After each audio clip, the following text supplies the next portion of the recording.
This doesn't sound sus at all. Not done with this place yet though. There was a load of Drogas still left to kill, and I came across this room that had a word of power on the wall. Ended up getting into a fight with this Droga death overlord. I thought I died here. It casted some kind of shout. I was fine. Hit the wall and walked it off. That place was fun, but we got places to be. Gotta take this vampire princess back to her dad. Again, that doesn't sound sus in the slightest. It's been a while since I died, so perfect time for a bad to jump scare me. Crap. Double digits with these deaths now. There it is, I made it. We have to take this boat to get across the water. So this is where you get to decide if you want to join the vampire side, or we can go back to the Dawnguard. Lord Harkon offers to give you a nibble so you can turn into a vampire.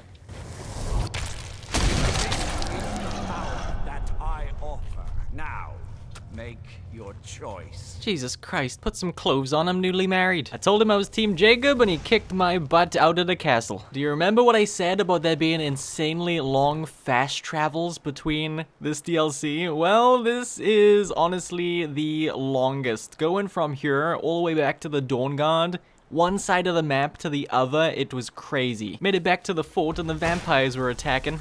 After I cleared them out, I told Isran I led a vampire princess back to her family, and he was pretty upset. I know, I would have been too. I thought he was weird. He gave me a new task though. I had to go and get Gunmar and Serene and recruit them to the Dawnguard. Didn't take me long to find him, but he'd been tracking a bear for days, supposedly, so he didn't want to come back to the fort until it was dead. This felt kinda cruel. There was like 4 of us in here to take on this bear. Killed that pesky bear and sent Gunmar back to the fort. Now this was awkward. I made it back home so I could drop off some things, and my daughter asked me for a gift. The only option it was giving me to give her though was this dagger, so I guess enjoy.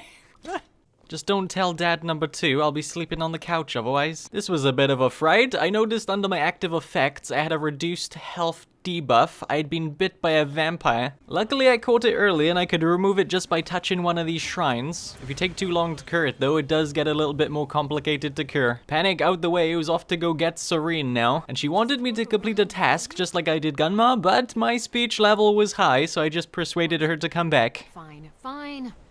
Can't afford to forget about this work, though. Well, this place looks different. There's a lot more defenses put up now. This was lucky. Inside, he tested if we were all vampires or not. I literally just cured myself that timing. And it turns out Serena had came to the fort. She said we were gonna need her help because her nutjob father wanted to control the sun and make it so vampires didn't need to fear it. Had to speak to Isran to let her help us out. We needed to read that gigantic scroll on her back, but none of us could read it. It's time to find a moth priest that could.